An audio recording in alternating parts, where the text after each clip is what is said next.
Good evening, folks. This is Colonel VD Singh, your host for this evening. And today we have a very special guest with us, Dr. Shonali Datta Banerjee. And in front of me, there is a very impressive uh, CV of Dr. Shonali. And I'll be very brief because let her do the speaking part later on. Dr. Shonali Datta Banerjee is a human capital transformation expert and coach. She is also the CEO of Zena Family. Dr. Shonali Datta is a veteran human capital strategist, executive coach, diversity, inclusivity enthusiast, and learning and organizational development professional. She has expertise in leadership interventions, talent management, and HR consulting across various industries. Her passion has been supporting organizations and people to unleash their potential and work on their dream goals. She plays several roles as executive coach, leadership facilitator, business consultant, mentor coach, and adjunct faculty with several business schools and universities.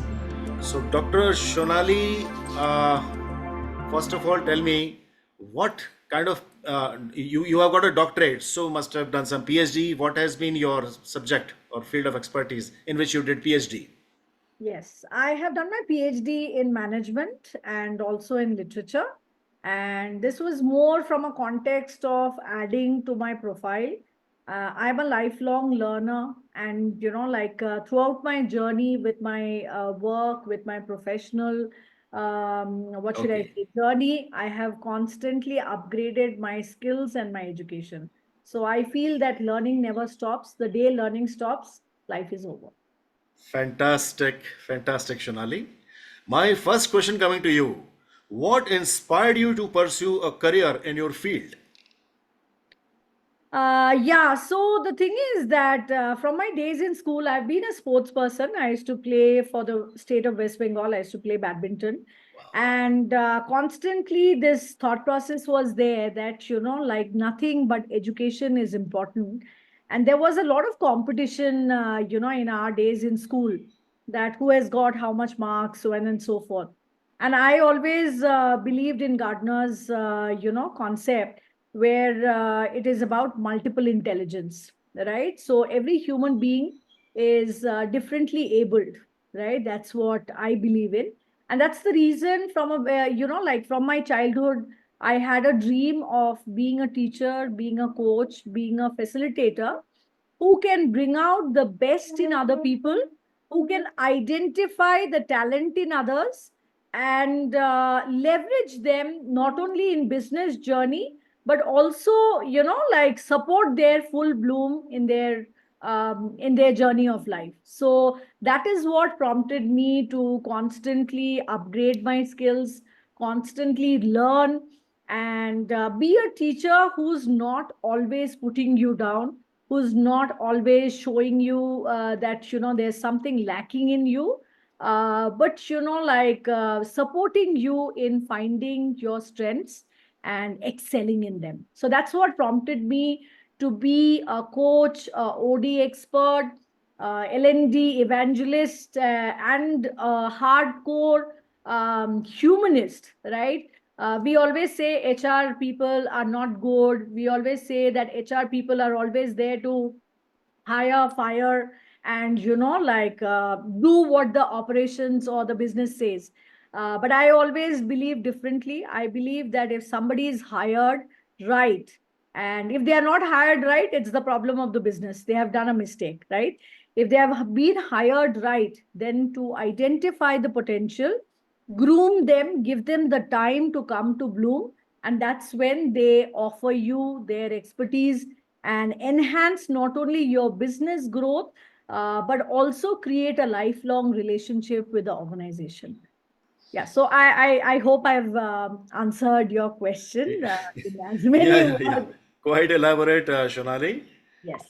Next, I would like to ask you, how do you stay motivated and continue to innovate in your work? Yeah, so in fact, it's interesting that this afternoon itself, I was having a conversation with my daughter. And I was saying that even today, I feel like a little child, right? So I feel that the curiosity to learn, to innovate, to find something different in my field, in other fields, find synergies. Like I found synergies of literature, management, and leadership, right? I found synergy in Shakespearean characters and how in corporate world there is politics, there is dynamics, and in spite of all that, we are trying to get the best business outcomes. So I think that's what keeps me motivated, that as a professional, as a human being, I feel one lifetime is too short to experience every possible aspect of your profession. Forget about other aspects of life. I'm saying just in your domain, to find every feature, is one lifetime is really short.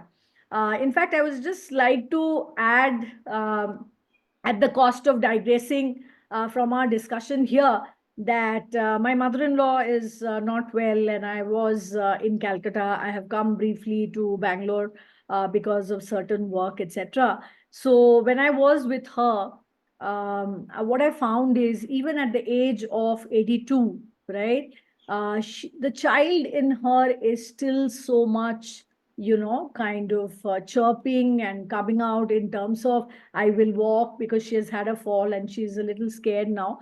But she wants to do things, right? So, as a humanist, I feel no matter what age you get into, you have this inner ability to constantly experience and enjoy life. Your mind is ever young. Even today, when you talk to her on the call, you would say, okay, am I talking to, a college girl, a school girl? You wouldn't imagine that she's a 82-year-old lady who is so high on life, who wants to experience every facet of life all the time. So I think keeping yourself motivated is a sense of wonder, sense of curiosity, a sense of feeling that, I want to bring out my best to the world every single day. Yeah. Wonderful, Shonali. Okay, so next I would like to ask you, what has been your proudest moment in your career so far? I think it's very difficult to just find just one proud moment. Every day, my what should I say? When I see my team doing well, my team kind of taking pride on doing their work, and today I see a lot of them leading their respective, kind of domains in different companies, and that gives me a lot of joy. As one of my dear colleagues in industry says, that it gives me a vicarious joy to see others succeed. So I think, from a very early start in my career in Infosys, in HP, in 24/7, in HGS, especially in 24/7 and HGS, I had 100 member team. Okay, and these the age group ranged from anywhere between 22 to 50 and above. And when I worked with them, what gave me a lot of joy is to see them succeed, to see them being interested in what they are doing, to work as a team and bring out the best in the professional kind of platform. That is what gave me immense joy. It gives me a lot of pride to say that wherever I am, I'm able to collaborate, I'm able to bring out the best in others, I'm able to nurture talent who are not only succeeding in the current organization, but who are taking larger goals in life elsewhere.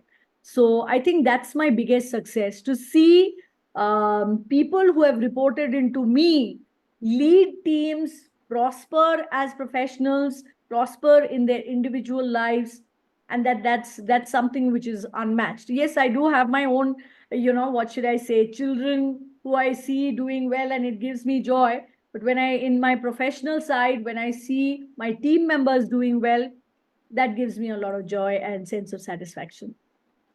Excellent. My next question is quite connected with whatever you have said in your last few lines.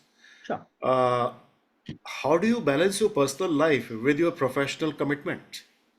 Right. I think this is something which is a challenge irrespective of genders. I think women have always been highlighted, stating that they are the caregivers, they are the mothers, they have to balance two professions at the same time. And from a very young age, I used to see my mother say that, I've sacrificed my life. And that's one thing that kind of gave me the feeling that I don't want to sacrifice my life when I'm nurturing my kids. I want to make this balance come true, though it may sound like a superhero role, that, I have done my professional work alongside my personal goals of life. So, to kind of cut the chase and say in a very simplistic aspect, is that every man is also a father. Even a father has a lot of responsibilities, right? It's a different thing that, the father doesn't nurture the child in the womb and for 9 months carry the child around. That's a different thing. That's a biological process. But, like men also face a lot of challenges going through different aspects of life. And I would say that I'm a feminist with a difference, where I feel that if you want to equate yourself with a man, you should play the role like a man and not be given, like some kind of a separate platform and equality all the time, right? So if you have to be there for 11 hours, get the job done and go for it, yes, so does anybody else as a professional, right? And go back and do your duties. So I would say that my family has definitely been very supportive to such an extent where my husband has been groomed really well by his mother.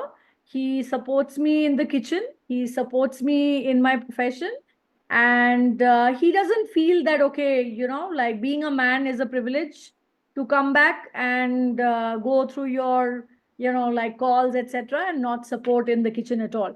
So yes, it's a lot of responsibility for the couple to support each other in terms of balancing this professional life versus personal life. And when it is done well, then the entire family can feel very satisfied, feel a lot of gratitude that they have done it together. As again saying that, like one partner is constantly sacrificing, one partner is always subjugated to a role where, like it kind of makes you feel that I studied so much, I had my dreams, and they could not be done just because I'm a woman. So for a long time, I did feel that being a man is easier. And then I said it should not be like that. And like both ways, if you want to enjoy all aspects of life, you need to be a team.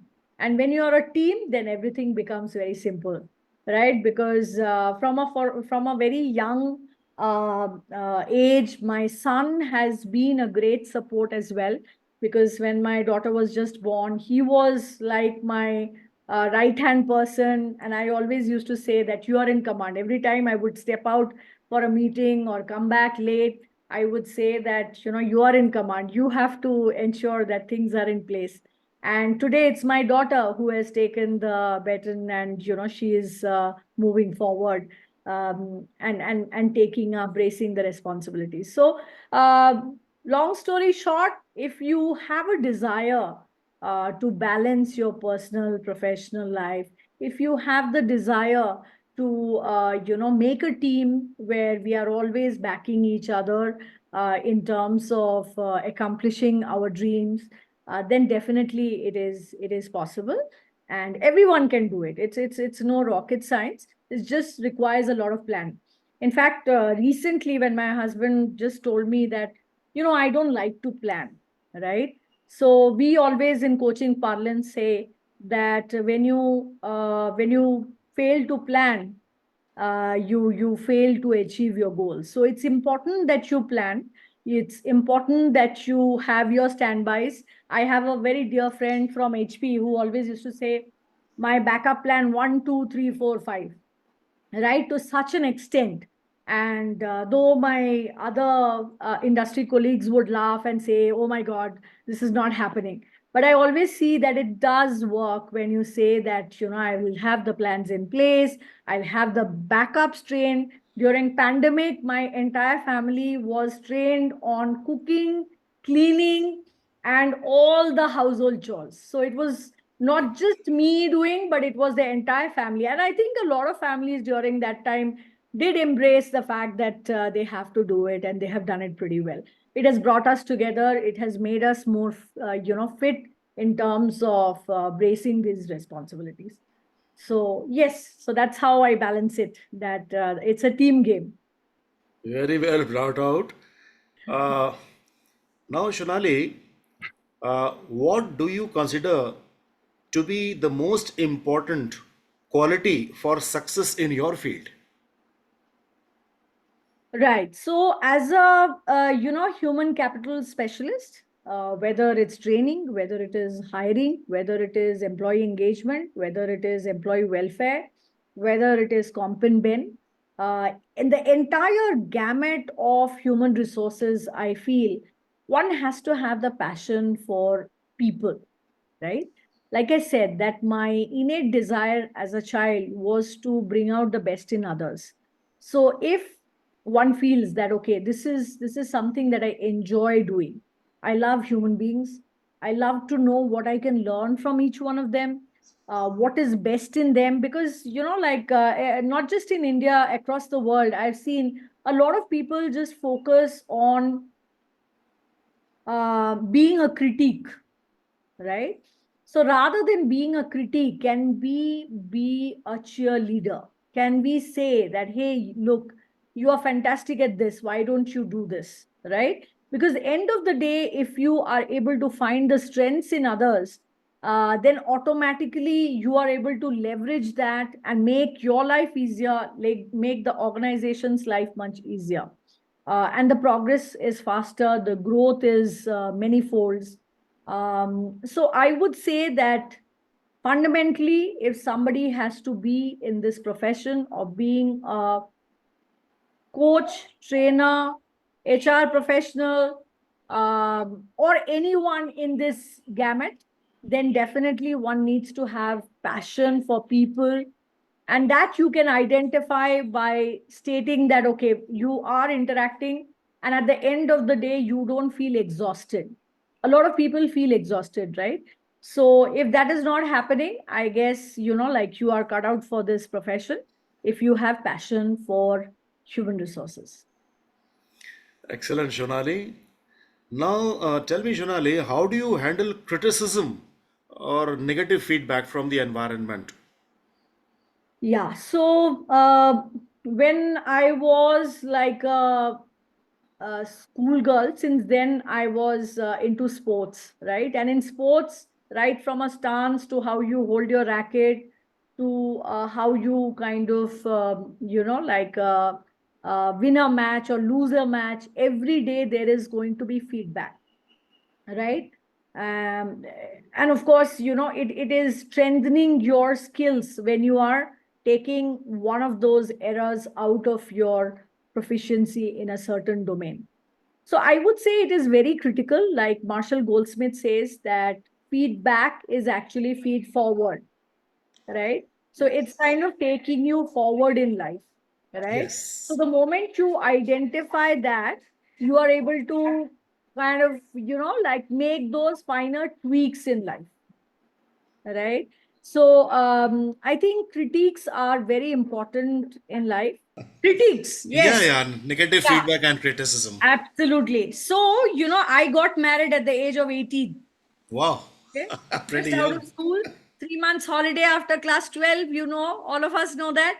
I made productive use of that. I got married, right? Excellent. I thought that I'm out of a critique zone that is of my father's, whose criticism used to, was like a different level altogether, where you would like to jump out of outer space, right? So I thought this was really cool because now life is, what should I say, a cakewalk because I'm on my own, I'm married. and everything is like as per me, right? And then I went into a different family, right? As you know that you get married to a family is not to a person, right? Yes. And of course they each one had a different expectation out of me, right? As a human being, as a daughter-in-law, as a sister, as a friend, and so on and so forth, right? And every day I used to wonder, okay, what is this person expecting out of me, right?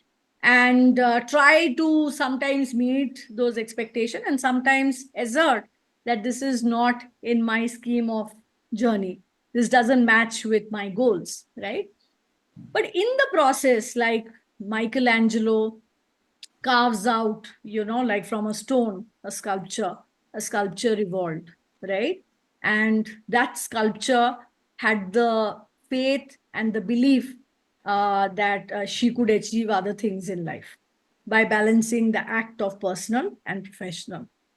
And of course, I cannot but give the credit to my mother, who in her deathbed said only one thing to me, that if you do not do anything on the professional front, you will always have that regret, right? So you're married, you have a child, you have responsibilities, but beyond that, you really need to have something going in your life which you're passionate about. It could be teaching, it could be maybe reviving your badminton or whatever it is. I don't care, but it has to be a professional side of you, right?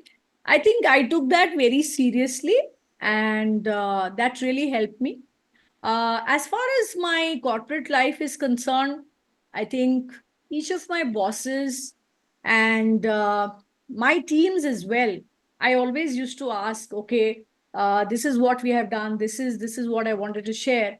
And at the end of it, I used to ask, okay, do you have any feedback for me, irrespective of age, irrespective of hierarchy? I took feedback from juniors. I took feedback from seniors.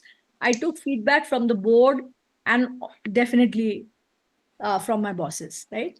So I think every feedback gave me the opportunity to come back, analyze what I did well, what I could do better, and what was of no relevance, right? So if you go through Dale Carnegie's book, which is How to Make Friends, right?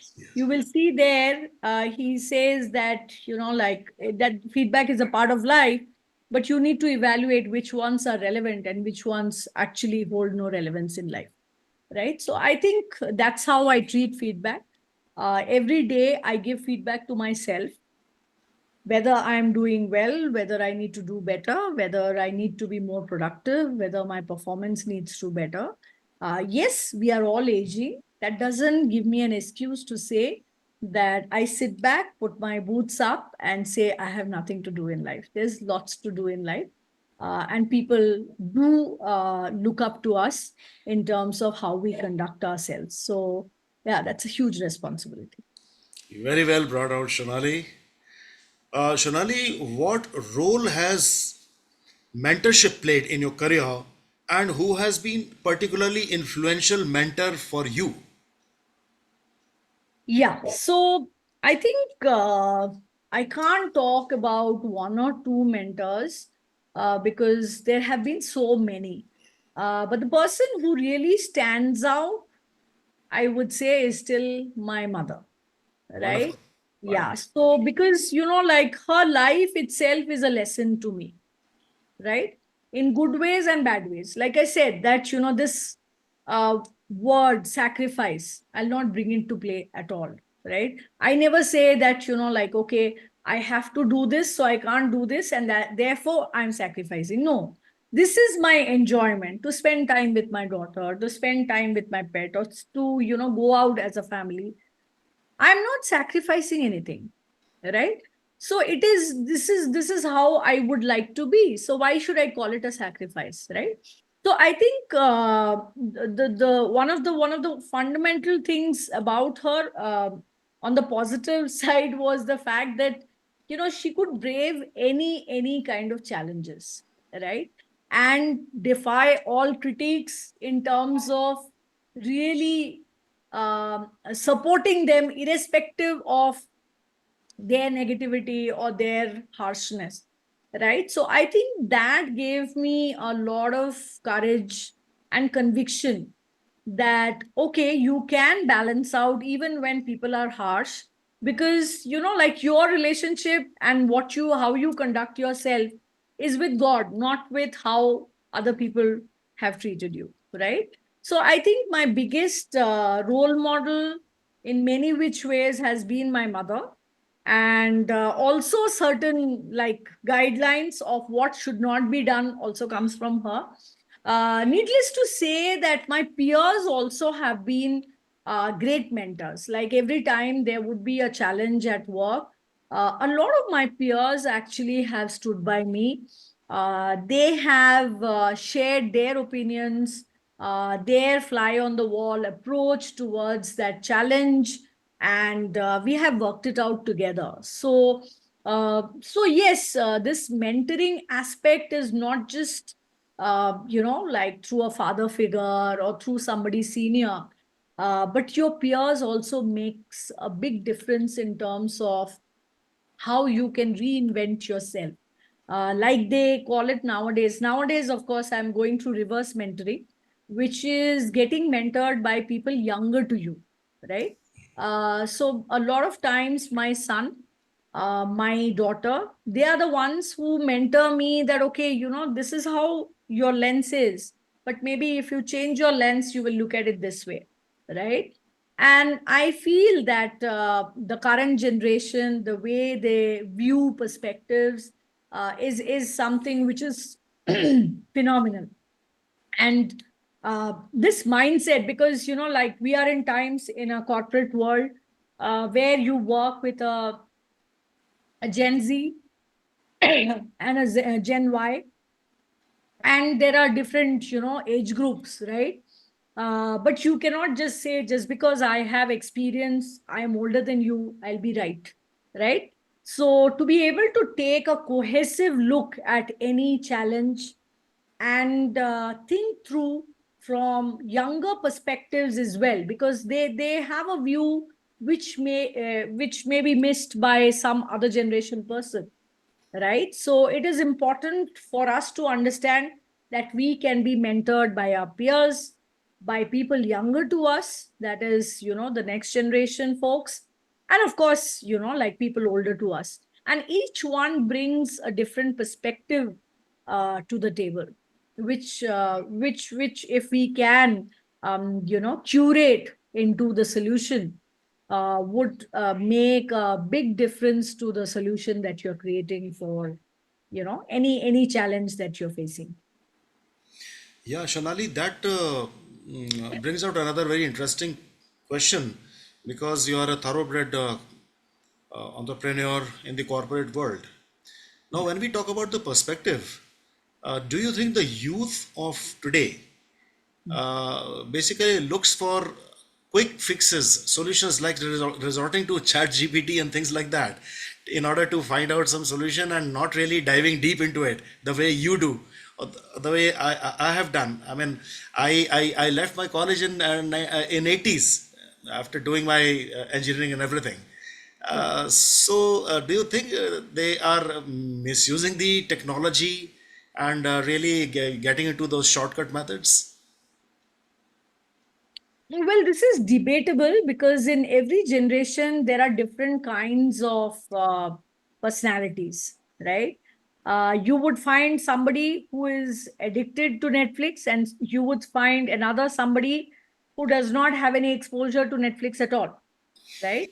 So I would say that a good balance is what we are looking at, because exposure is good, and Chat GPT definitely is like a what should I say, in an age where speed has become such a requirement, right? In an age where companies are looking at talent who would not only do cheaper, better, faster, but like a new generation, new tech kind of a solution. It is important for the older generation to get painted to a certain extent on the AI or the ML skills. And on the other hand, like we discussed, that, like what we bring into the table is the depth, the analysis, the critique of, okay, what could be possibilities of solving it. If you've seen the movie The Intern, okay, where Robert De Niro is the intern, Yes. and he works very subtly with the CEO, where he is, suggesting solutions, etc. And on the other hand, he's actually, learning from the next gen kids as well, right? So what I would like to highlight is we are at an age where, retirement at 60 is not ideal. Okay, Yes. so we are at an age where we need to go on even when you're 100, right? Because the idea is that, you might get your paycheck, but your mental well being is all about working till the last day of your life on earth, right? Absolutely. So that's what I would like to highlight. So, and of course, changes, when banking, when the computers came to the banking professionals, they thought that, okay, now we are obsolete. But they I know. learned computers. And Yes. now they are doing all their possible, they can't think without a computer, their calculations and everything else. Likewise, Chat GPT is a technology, right? So you cannot have a complete solution like a plane. No matter how much it is in autopilot, unless a pilot is there inside the plane, you will not board the plane. You will say, okay, thank you very much, I understand technology has evolved, but I'm not interested in flying a plane where the pilot is not there, Yes. right? So I think we cannot do away with the human intervention. It is something God has created, a technology which is by far the most superior tech in our entire existence, right? But yes, we also need to upgrade with times. And I'm a big junkie. Every time a new phone comes, every time a new gadget comes, I want to know more about it. Sometimes I take a lot of time and I ask my son, because he's very patient. He'll go through the entire literature one by one. He'll see what are the features, what needs to be done. So I learn a lot from them every single day. And at the same time, just like I would learn from any of my teachers. And at the same time, I'll go back probably to my mother-in-law, okay, ask for advice on something else. I'll go back to my older colleagues who would have certain perspectives and solving things maybe, like in a different way altogether. And then combine, because leadership is about taking the best from everyone and creating something novel which will be the solution for a better outcome. Okay. Good. Now, Shonali, tell me, what would be your dream project or collaboration? Very difficult thing, but Yeah, this is just amazing. I think, yeah, it's kind of, you took me by surprise. The question, which like I would like to write essays on. Okay. yeah, that's Yeah, how the because USP is created, you know. Every person has his or her own USP. So, in your case, so my dream project is really something um which is uh, which is going to raise a lot of eyebrows, but yeah, that's the reality today. That I'm just coming from Calcutta, where there is a lot of angst. There's a lot of issues yes, in yes, terms of employability and so on and so forth. yes, yes, yes, yes, And I see that not only in a place like Calcutta, I see that in a place like US. I see that across the globe, right? yes, And every individual is of the opinion that, the government, um, maybe, like even parents and others have a responsibility to create a livelihood, right? yes, yes, And my dream project is that in every school across the world, we have only taught them, okay, this is history, this is geography, this is science, this is this, this is that. We have a lot of knowledge dissemination. However, we do not have, like this inculcating of a personality who's fearless in terms of creating livelihoods, not just for themselves, but for others. So, in short, what I'm trying to say is this, that rather than being in pursuit of employment, of getting daily wages, of holding the government responsible, of blaming somebody else, we bring in a new era of a generation and education where they are able to create, livelihood not only for themselves, even for others. And they have the conviction that I have the education that I can go sell something which is important to others. I have the education where I can go and get employed on my own and create value for others. I can create a product which is useful to others. It may not earn me a lot of money. It may not earn me maybe a fancy car, a big bank balance initially, but I will have the joy and the satisfaction and the feeling that, okay, this is something that I can do not only by myself, but I have been groomed to do this. So our education system basically needs to get transformed, where we educate our children to think beyond being employed, right? So, like from our childhood we have heard that like if you study well, if you have this qualification, if you have this, if you have that, you will do XYZ. However, the stories that we know today, most of the big entrepreneurs are not typically people who have got PhDs and who have got, like great qualification, Ivy Leagues, and so on and so forth, right? They have just embraced the challenge every day to go out in the market, to sell, to solve a problem, and to say that, like nobody is taking the responsibility of providing me with my livelihood, I'll do it for myself, right? So I think that's a dream project that I have, that every, maybe UN should be involved. If there is a project that we can bring about with the UN, where every educational institute is mandated a course on creating something like this, where, like you are bound by the responsibility of delivering this entire agenda for like next generations to come, rather than violating on the streets Yeah. and saying that, X took away my job and did so on and so forth, etc., etc. Because we are, like with all the recessions, with all the what should I say, the entire demonetization when it happened, when there was a recession, people had many challenges, and so on and so forth, right?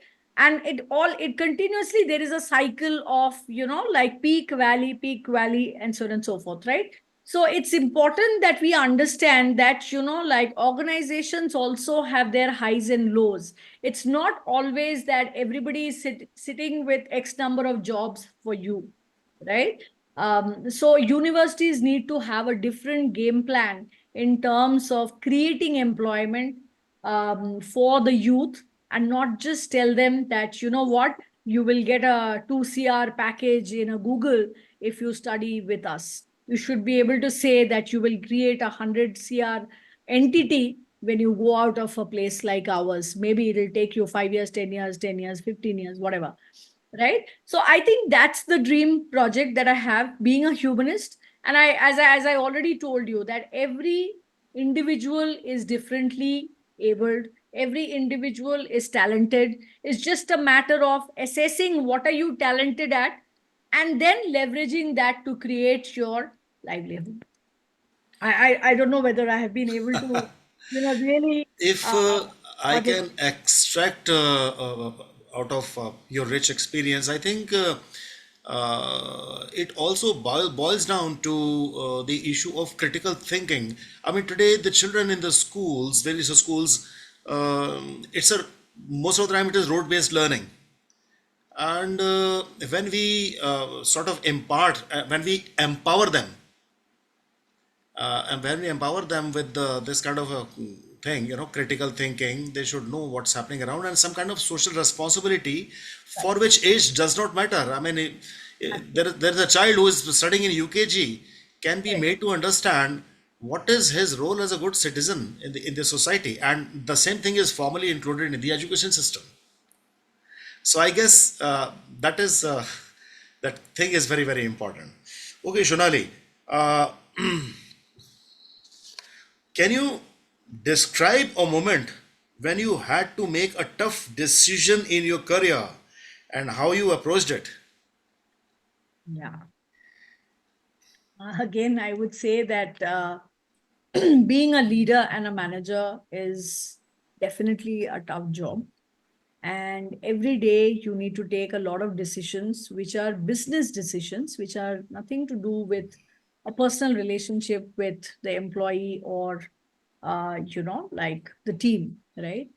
I think the biggest challenge sometimes is that when you're hiring for a certain project, and and the business definitely has a huge role to play when the hiring happens, right? Because it's not just the HR evaluation, it is also the domain specialist who evaluates, right?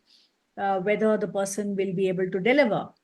However, every child has a gestation of 6 to 9 months to maybe 11 months in terms of walking. Similarly, every employee who comes on board takes time to get accustomed with the place, with the job, with the role before they start delivering. However, business sometimes loses the patience. And that's where, HR folks have a responsibility of executing what the business wants, right?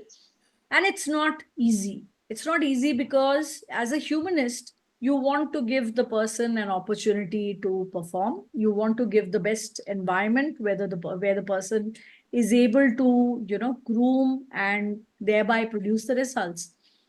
But because of lack of, whether it is fund, whether it is patience for waiting for that person to deliver, and so on and so forth, we let go of such people, right?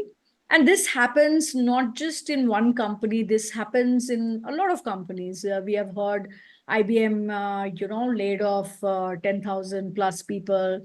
We have heard that in, Accenture globally has let go of so many people.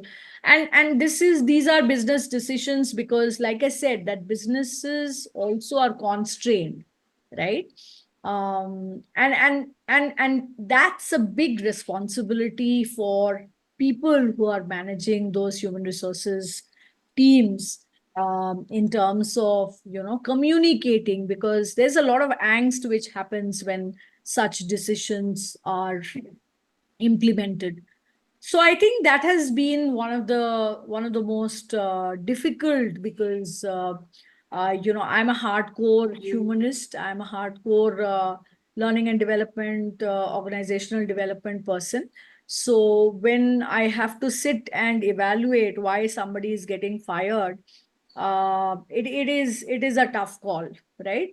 And at times, you have this feeling that, okay, is this really right? Because the person has left something and come to our organization, and now we have to kind of, because of business reasons, let go of such people. So I think one of the fundamental challenges that I have faced many a times, um, in the role of, especially, wearing the HR hat, has been tough.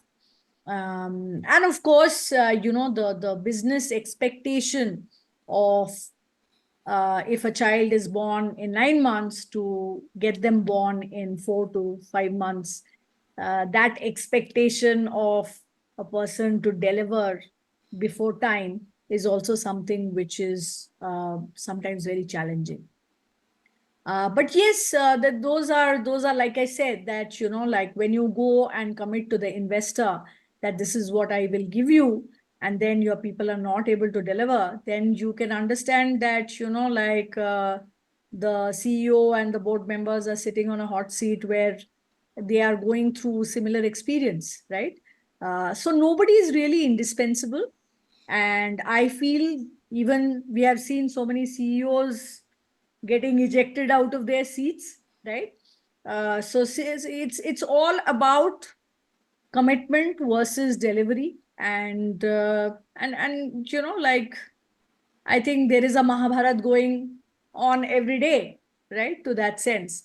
You have been a Fauji, you can understand and relate to this much better. Like one of my Fauji friends used to say that, like we do the best sales because we sell death, right?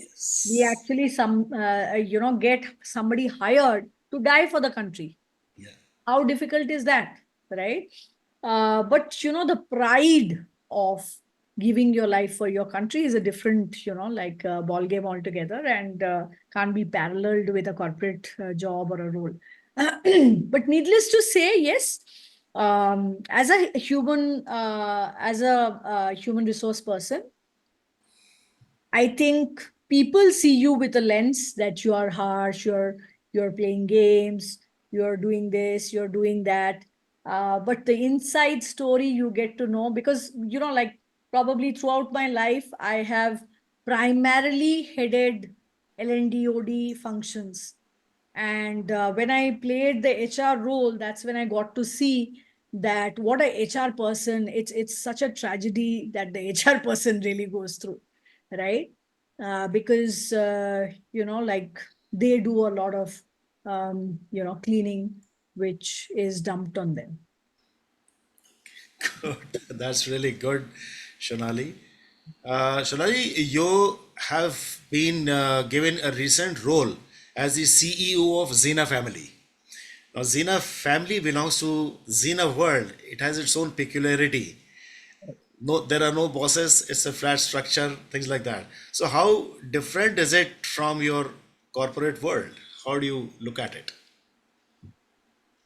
So yeah, so as against my previous role, I wanted to take up something really challenging, and my relationship with Zena has been, I think, from the year 2016-17, and by virtue of another networking forum, Business Network International (BNI). And when I came into Zena, there was this huge warmth and feeling of camaraderie that attracted me towards it. And of course, each of the members are amazingly talented, and they bring their own expertise, not only in domain, but also in the way they have led their lives. And so many, amazing people are connected with us across the globe, not just in India. You go to US, Canada, you go to you name a country, and we have members there. Yeah.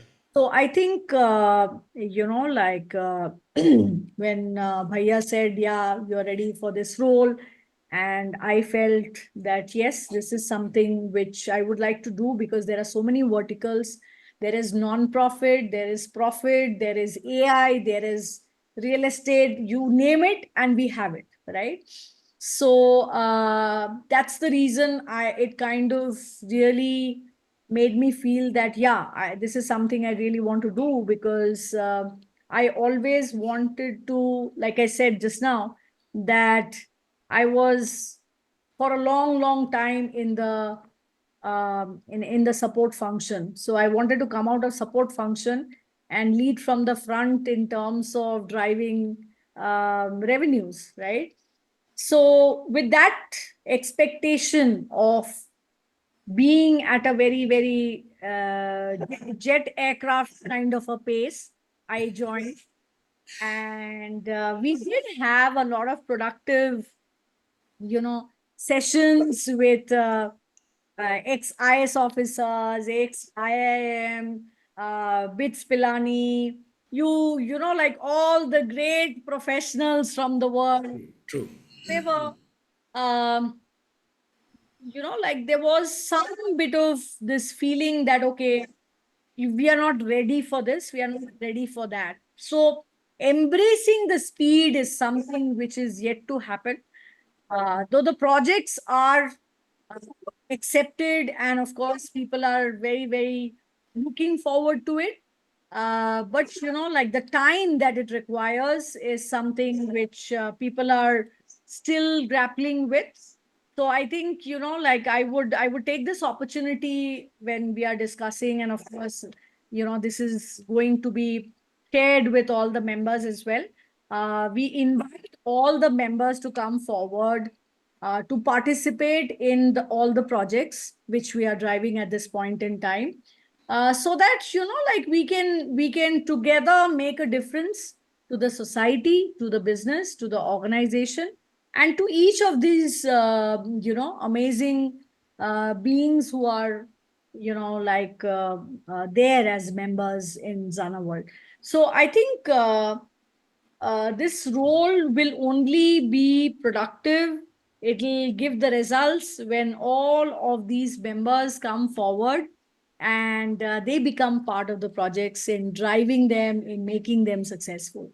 So that's what I would say. I'm not waiting for it, because like I was in Calcutta, I met, you know, a lot of members there. I was in Delhi. I met people there. Online, I've had several interaction across the globe. So all of this has given me the perspective that it's just a matter of time. And of course, with each day, the relationship with each of these members is getting strengthened. And definitely, in due course of time, we will see that each of them are playing a great role in terms of you know, furthering the success of Zena. So And in I'm fact, sure. why don't I ask you that what are the two, three things that you would like to, you know, kind of suggest that we do in terms of Sure. speeding Yeah. up the process Yeah. of seeing the outcomes? Yeah. Yeah. But Sonali, I think now as a CEO Yeah. and with such a rich experience as far as you're concerned, I'm sure you must have thought about some kind of framework or some roadmap, uh, because everything goes as per the time and the resources available to us. I'm Yeah. sure that at least in the thinking process, you must have put in something to do with the framework or the roadmap to take Zena family to the next level. Of course, we can have a separate session on that, but Absolutely. I'm sure this you. Yeah, the framework, that's what I said, that you know, when we have these meetings, we have discussed the framework, whether it be in context to events, whether it be in context to AI solutions, real estate projects, you know, like chapters across the globe which are already there, synergizing them, having regular meetings, expanding you know, more chapters in different geographies. All of these things have been very well accepted by all the members. However, as you understand that, you know, like every project requires hands, right?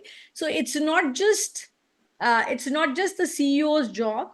It is alongside the team. Like I said, that, you know, when you asked me how do you balance personal, professional, it's again the personal team and the professional team which are coming into play in terms of facilitating the progress. Likewise, even in Zana, you know, we have, you know, 50,000 plus members across the globe. Even if 10% of this, you know, like members come forward in each of the projects, we are actually going to fly really well. So I think it's taking a little bit of what's in it for me, a little bit of, okay, you know, like we will get there, but who's going to take the lead, and so on and so forth. But yeah, people are contemplating. That is a good sign that everyone wants to play a role in terms of furthering the you know, growth of the organization, which is definitely the outcome that we would like to see as well. And as we speak, we already have on cards, you know, certain events, certain projects which have been socialized. We are just, we just want to identify the right people and take them forward. In fact, I think what is happening also is when we have structured 4 or 5 different projects, there is a sense of slowing down, because what do I take, that's what people may be thinking. But we can focus on one thing at a time and just go for it. I feel if we could do that, that would give us a sense of yes, progress and growth. Shonali, thank you very much for this lovely session and taking out time, from your very, very busy schedule in the corporate world. But I'm sanguine that with your involvement with the Zena family will achieve a lot, with your active participation and of course your catalytic actions also. And for these things we will surely have separate sessions because of the time constraints. We will end this session over here with a happy note. And once again, thank you very much, Shonali. Do you have any thing to say? Yeah. It's been a complete pleasure, Colonel VD Singh, and I always admire the enthusiasm with which you participate in every, like what should I say, project, in every program that Zena has ever had, and you yourself have contributed so much. So I won't say that things are not happening, because look, today we had this discussion, and of course this program happens with a lot of leaders across the world, which is there on our channel as well, which is beautiful. Apart from that, your singing, which kind of, in our social gatherings, which happens for all the family members of Zena, which is also amazing. In fact, I am looking forward to our session on that as well. And last but not the least, I think, thank you for having me over. Thank you for words of encouragement in terms of taking Zana to the next level. And of course, you are already counted in to be one of the prime forces, because we can leverage a lot of your 4G experience. Because I always feel people who have worked for the country are one of the greatest leaders in terms of furthering any organization, because they have the experience, they have the training, they have been groomed in a certain way where they are great leaders and contributors to the society around. So hats off to Excellent. you, hats off to your amazing spirit, and let's take this forward and make new beginnings and new outcomes possible. Yeah, Shonali, together we'll make a very good change, a very conducive change to the entire Zena family. And thank you very much. Jai Hind. All the Jai best. Hind. Jai Hind. Thank you.